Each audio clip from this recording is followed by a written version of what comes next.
De volta com o Educador em Entrevista. Agora eu converso aqui com o professor Anderson Venâncio. Obrigado pela participação conosco. Eu que agradeço. Boa tarde. Boa tarde. Boa tarde, pessoal da Educadora, pessoal que sempre prestigia com a audiência. É um prazer estar com você, Luciano. Agradeço o convite.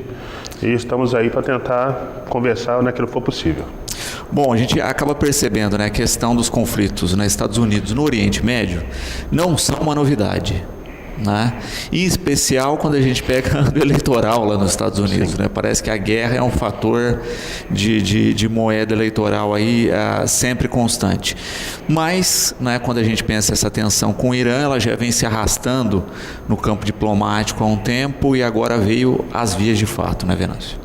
Essa tensão com o Irã já dura 40 anos, se a gente for fixar uma data mesmo, 40 anos, antecede a própria Revolução Iraniana. Só fazendo aqui um breve retrospecto, porque às vezes o pessoal que nos assiste não está bem situado, o Irã, entre os anos 60, quer dizer, o Irã não existia como país independente no início do século XX. Tá certo? Por conta da partilha do Oriente Médio, do Império Otomano. Não vou aqui entrar em pormenores. O importante é saber que a antiga Pérsia, a atual Irã, estava sob tutela do que é hoje a Turquia. No fim da Primeira Guerra Mundial, aquilo vai passar para a mão dos ingleses. Posteriormente, após a Segunda Guerra Mundial, esse pessoal, o Irã, propriamente consegue a sua independência. E aí começa um caminho pró-Ocidente, mas sempre rachado por questões religiosas muito severas. Todos nós sabemos que no Oriente Médio você tem duas grandes correntes no mundo islâmico, os xiitas e os sunitas, que os dois têm em comum o fato de entenderem que o Alcorão é a palavra final para qualquer assunto religioso, porém os sunitas entendem que o Alcorão não deve ser levado ao pé da letra, enquanto que os xiitas têm uma leitura mais restrita. Dando um pulo, chegamos à década de 70, tem um grande aliado americano governando o Irã, que é o Shah Reza Pahlavi, que foi derrubado pela Revolução Iraniana de 79, que naquele momento foi saudada como uma revolução democrática, universalista, pluralista, e na verdade não era nada disso. De 79 em diante, a política iraniana é uma política de restrição a qualquer tipo de manifestação democrática, restrição a casais LGBT, homossexuais, enfim, restrição a outras religiões. Então você não pode de forma alguma classificar o Irã como um grande paladino dos direitos humanos ou dos direitos das minorias. Construiu-se um regime centralizado na figura aí dos ayatolás, com forte apoio militar. Existe um exército iraniano que hoje congrega mais ou menos 523 mil pessoas, mas quem manda a espinha dorsal desse exército é a Guarda Republicana, que são cerca de 40 mil pessoas. Esses sim são responsáveis por fazer a repressão interna, de manter o regime funcionando. E o que isso tem a ver com os Estados Unidos? Após a Revolução Iraniana, evidentemente que os interesses americanos na região ficaram bastante prejudicados. Naquele momento, anos 60, 70, 80, o maior interesse americano na região era o petróleo. Eu digo era porque é um erro muito comum até agora, em 2020, eu vi muitos analistas falando, olha, tá vendo, a morte do general do Soleimani tem a ver com petróleo. Não tem a ver com petróleo. A verdade é que hoje 70% do petróleo iraniano vai para a China, não vai para os Estados Unidos. Mas o Irã continua sendo um grande exportador. O problema maior nesses 40 anos, o Irã se colocou como uma espécie buscou a hegemonia dentro do Oriente Médio.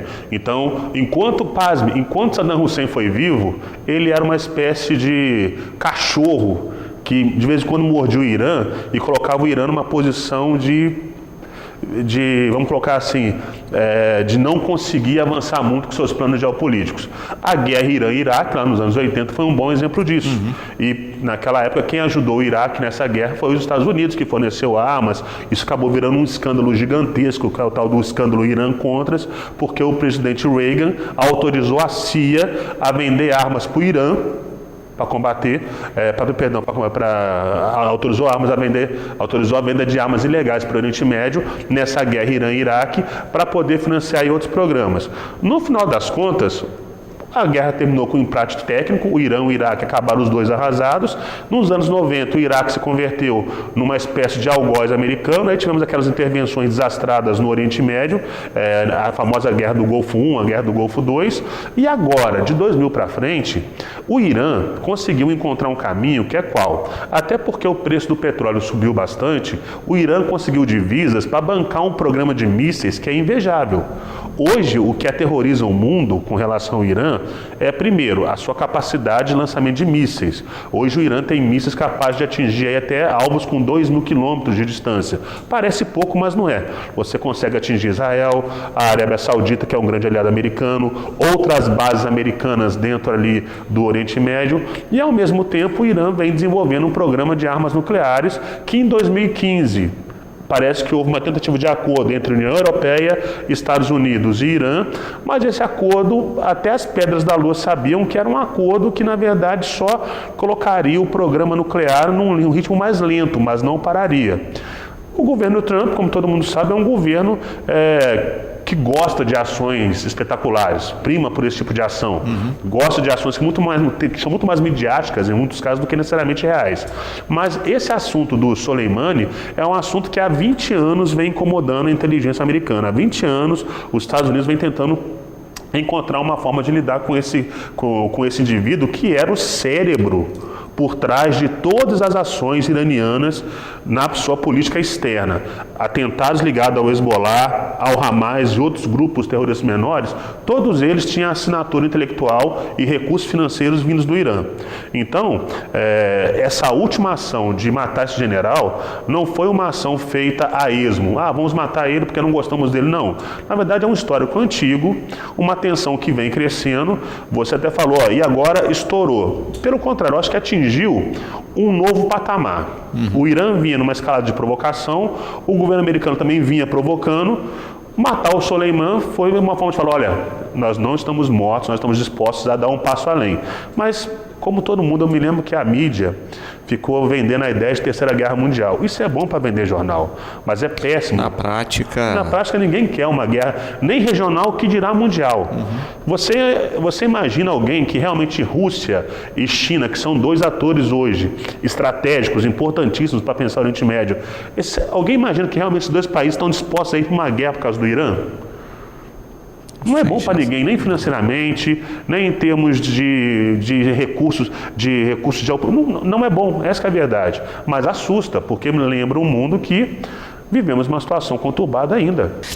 É interessante a gente pensar, né, na questão da chamada Revolução Islâmica, né? Porque quando a gente pensa no Irã há 40 anos atrás, antes da Revolução, e vê hoje, são dois países completamente diferentes. Sim. Né? Sim, a Revolução Islâmica, no caso do Irã, o que motivou foi justamente uma busca do Irã em tentar se ocidentalizar. A partir do governo do Pahlavi, o Irã realmente tentou imitar hábitos ocidentais. E isso aí foi um pecado mortal, principalmente para a direita religiosa iraniana, que é radical, que tem uma leitura radical do Alcorão e que não tolerava aquela ideia de que mulheres indo à universidade, a juventude ouvindo rock na rua, isso parecia... Então, assim, aqui no Brasil, nós temos um vício que está impregnado desde os anos 60, que é esse sentimento forte de anti-americanismo. Então nós somos capazes muitas vezes de apoiar Satanás se for para falar mal dos Estados Unidos. Mas na verdade eu acho que a melhor maneira de olhar o Oriente Médio não é buscar ali quem é o bem ou quem é o mal. É entender que é uma situação, primeiro, essa ideia de que a democracia é um valor universal é uma coisa que não funciona no Oriente Médio. E eu não estou aqui julgando, falando que isso é ruim ou bom. Estou dizendo que eles têm uma forma de conceber o mundo e uma forma de lidar com as suas relações políticas que vai totalmente ao contrário daquilo que eu, brasileiro, penso ou que um estadunidense pensa. Por outro lado, a Revolução Islâmica, eu me lembro que na época o mundo intelectual francês vibrou com ela. O Michel de Foucault, por exemplo, falava que isso era o início da libertação do mundo, da influência dos Estados Unidos. Novamente vemos o anti-americanismo à frente da razão. E o Foucault, ele era homossexual. E mais tarde, quando ele ficou sabendo que vários homossexuais estavam sendo postos na cadeia pelo simples fato de serem gays, Aí ele deu um passo atrás, fez um meia-culpa, falou que talvez a revolução não fosse tão revolucionária assim, porque quando pensamos em revolução, pensamos em algum avanço. Então o Irã conseguiu um caminho de mais autonomia, um caminho de maior soberania nacional, quanto a isso não há a menor dúvida. Agora, em relação aos direitos políticos dos grupos que compõem a sociedade iraniana, aí você não, eu pelo menos não consigo enxergar grandes avanços. Na última vez que a população iraniana foi para a rua para exigir reformas, e quando eu falo reformas não é passar a ser aliada dos Estados Unidos ou passar a ser ocidental, não, pedir reformas, olha, vamos afrouxar um pouco o regime, dar mais liberdade. A guarda revolucionária iraniana foi para a rua e há casos documentados de estupros, de violências extraordinárias, coisas que no Brasil qualquer pessoa, seja da esquerda ou da direita, estaria criticando nos jornais. O mundo optou por fechar os olhos no caso do Irã. E mesmo agora, o governo americano autorizou o assassinato seletivo do Soleimani. E eu fiquei até constrangido com vários expoentes aí, defensores dos direitos humanos, esquerdistas, ou até, enfim, de vários campos políticos, criticando o governo americano por isso e tratando o Soleimani como se ele fosse um grande humanista, um grande defensor da causa, e ele nunca foi. Sem dúvida. Tá certo? Então, é o que eu estou dizendo. Você falou no início da nossa conversa que o ano eleitoral nos Estados Unidos é um ano pesado, e é. O Trump está enfrentando uma acusação pesada que pode levá-lo a ser empinchado, o que eu acho muito difícil, porque o impeachment de um governo americano seria algo inédito. Nunca houve na história dos Estados Unidos um impeachment acontecendo. Todos os impeachments foram barrados no Senado. O Senado sempre foi muito... porque há uma concepção dos Estados Unidos que é o impeachment. Não. É melhor fazer o recal. É melhor puni-lo nas urnas. Não fazer um impeachment, apesar de ser um recurso que está previsto na legislação americana. Mas você está com o processo no ano eleitoral que tumultua, né? Tumultua. E aí você começa uma guerra na mídia. Na verdade, essa guerra do Trump na mídia começou desde o seu primeiro ano de governo. Se você ligar uma TV nos Estados Unidos, 90% da programação diz respeito ao Trump, para falar mal dele, para ironizar, não sei o quê. E isso tem tido um efeito muito contraproducente. Para quem não gosta do Trump, eu vou te falar o seguinte: a melhor forma de você tentar derrotá-lo é tentar não falar dele, porque quanto mais você fala, e é interessante, até uma questão cultural nos Estados Unidos. Aqui no Brasil, as emissoras de TV são muito fortes, o brasileiro confia na TV. Nos Estados Unidos é o contrário, boa parte dos americanos não gostam da televisão, assistem programas humorísticos, enfim. Agora, em termos jornalísticos, eles não gostam da rádio. E há programa nos Estados Unidos que tem uma audiência de 50 milhões de eleitores. E boa parte das rádios nos Estados Unidos apoiam as ações do governo Trump. O tal do Interlândia, o interior dos Estados Unidos, apoiou pesadamente essa ação. Por quê? Na visão do americano padrão, classe média, ou mesmo a pessoa mais humilde, o que foi feito? Matamos um inimigo que há 20 anos vinha causando prejuízo, vinha matando nossos... Vou dar um último exemplo para não lugar. O Soleimani, em 2013, estava planejando, sabe o quê? Ele contratou um cartel mexicano para matar um embaixador saudita em Washington. Venâncio, mas isso não aconteceu. Não aconteceu por uma obra do destino. A pessoa que eles usaram para fazer a comunicação era um agente infiltrado americano dentro do cartel mexicano. Então foi esse tipo de pessoa que foi morta. É claro que como seres humanos que nós somos, devemos repudiar qualquer morte. O ideal é que ninguém morresse, quanto mais vítima de um ataque de drones. Mas nesse ano eleitoral, matar o Soleimani tem duas funções. Primeiro, resolver um problema de segurança que é antigo. Segundo, dar uma resposta ao eleitorado que crê que o Trump é a melhor solução para os Estados Unidos e mostrar que ele continua ativo mesmo com o processo de impeachment corroendo ele aqui e ali. E cá para nós, esse impeachment não vai a lugar nenhum. Vai bater no Senado e lá vai acabar. E o Caio coloca uma questão, né, que de fato é interessante, né? O Soleimani foi morto no Iraque. Aí o Irã, né, bombardeia as bases americanas no Iraque.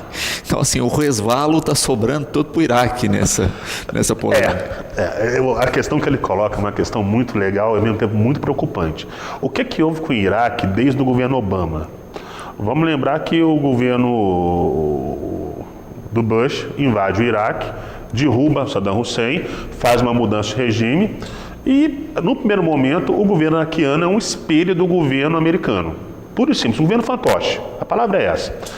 A partir do governo Obama, o Obama se preocupou em retirar essas tropas lentamente, que davam amparo para esse governo fantoche.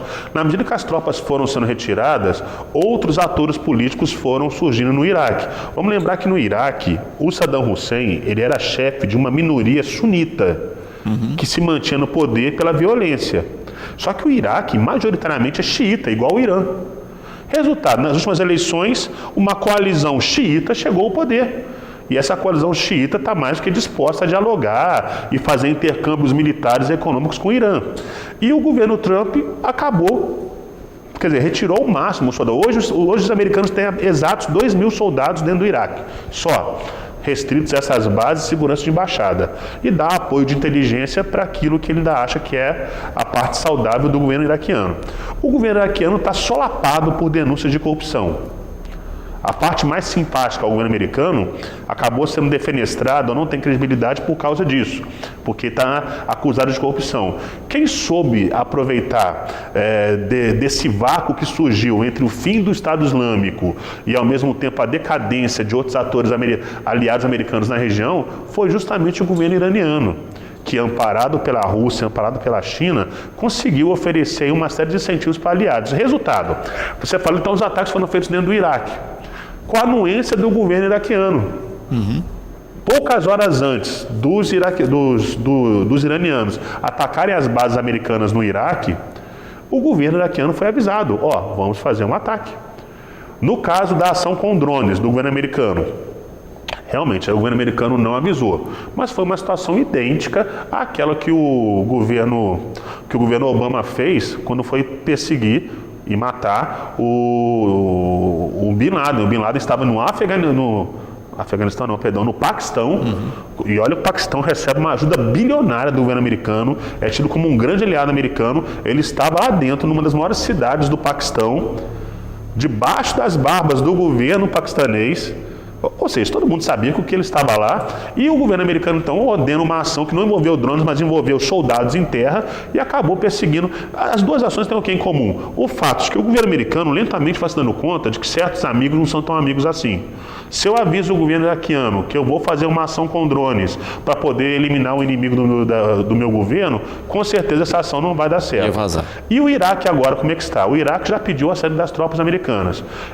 É difícil fazer profecias, mas é bem provável que o Iraque não tenha tanta força para se tornar um inimigo mortal dos Estados Unidos, a gente também não quer isso, mas o que se observa é um lento afastamento da influência do Iraque, sair da influência americana e ir para a influência iraniana. O que é preocupante para a gente também, porque isso vai criando cada vez mais condições para que outros grupos radicalizados ganhem acesso a armas, ganhem acesso a dinheiro, e com isso o processo vai se radicalizando. Não estou dizendo que os americanos estão pensando em reinvadir o Iraque, não se trata disso. Mas é uma situação em que cada vez mais você tem um ator, que a gente não falou dele, que é Israel, que vai se sentindo cada vez mais ilhado. Hoje, quem são os grandes aliados americanos no Oriente Médio? Israel, Arábia Saudita e talvez mais 2 ou 3 pequenos principados ali que em termos militares são irrelevantes, mas de peso, a Arábia Saudita e Israel. Os dois, é aí que está o grande risco. Tanto a Arábia Saudita quanto Israel, vem o Irã e essa ampliação da influência dele no Oriente Médio de forma muito preocupante. Israel sabe que é alvo de mísseis iranianos, a Arábia Saudita também sabe que é alvo de mísseis iranianos, e é uma questão de tempo até essas forças se chocarem. A Arábia Saudita não vai hesitar em ordenar um ataque aéreo contra o Irã caso for provocado. Israel é a mesma coisa. Lembrando que Israel, apesar de negar publicamente, estima-se que tenha 200 ogivas nucleares à sua disposição. Então, isso tudo faz com que nós tenhamos medo pelo Oriente Médio. Voltando à temática da guerra. Todo mundo pode ficar tranquilo. A curto prazo ou médio prazo, uma ideia de uma guerra mundial é muito complicada. Mas um conflito regionalizado, com capacidade de subir e de ampliar o número de atores envolvidos dentro do Oriente Médio, isso sim é uma coisa que você precisa ter em mente. E o Ricardo coloca uma questão também interessante. Quando se vê todo esse histórico, né, de insurgentes, de crescência no Oriente Médio, a gente sempre tem a questão também da interferência direta nos Estados Unidos, que financiam, armam e depois esse sujeito vira o inimigo.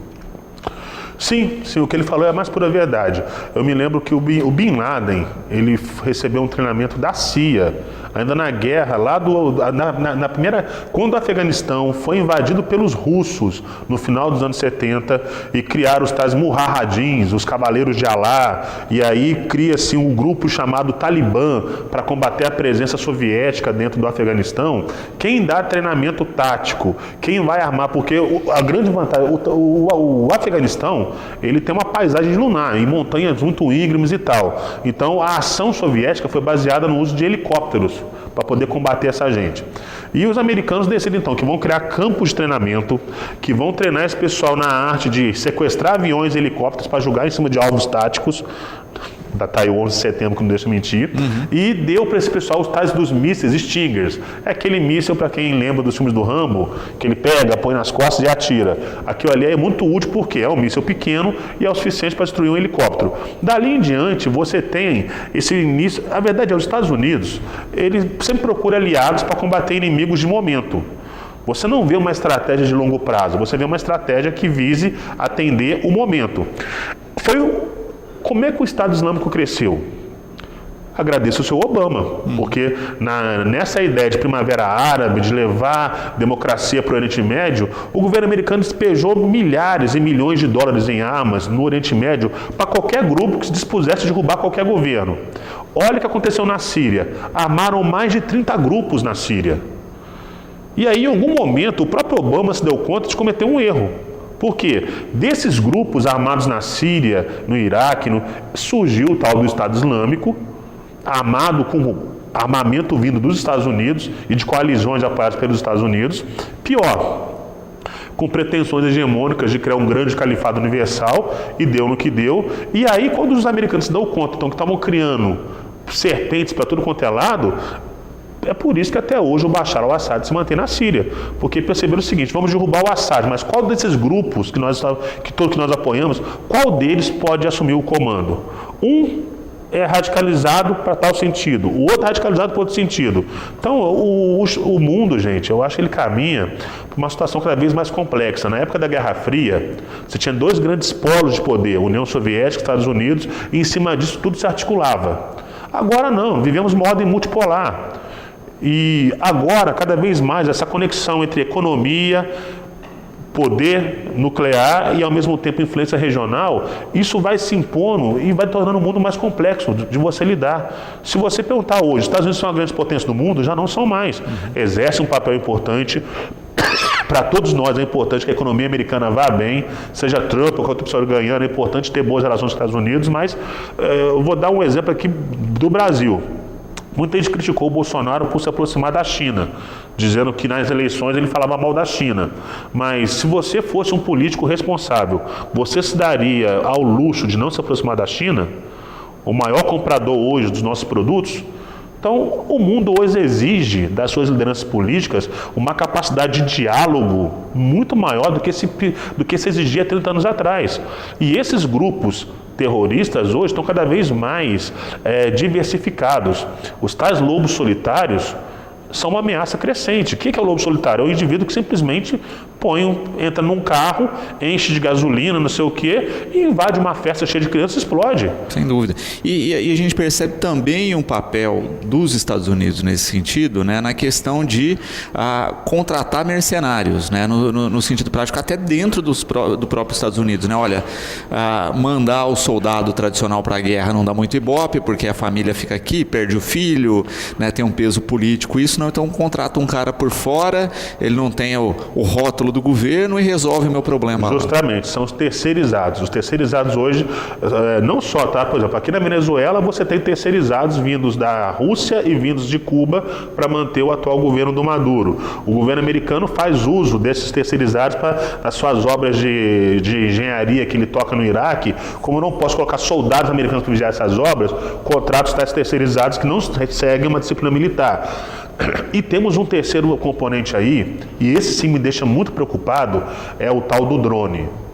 O governo Obama autorizou 563 ações com drones. Essa palavra ação, na verdade, é assassinato. O drone levanta voo, vai lá e mata. E isso gera uma série de efeitos colaterais, já que se você recebe uma ordem de atirar contra alguém, você é capaz de avaliar se, olha, peraí, a bala vai atingir só a pessoa, eu posso matar uma criança junto. O drone não. Ele recebe, eu tô lá em Washington, numa salinha dentro do Pentágono, com um joystick na mão, como se fosse um videogame, guiando uma aeronave de 2 toneladas, de 2 metros de extensão, que lança mísseis a uma distância. Bom, eu estou aqui em Washington, o meu alvo está a 10 mil quilômetros de distância.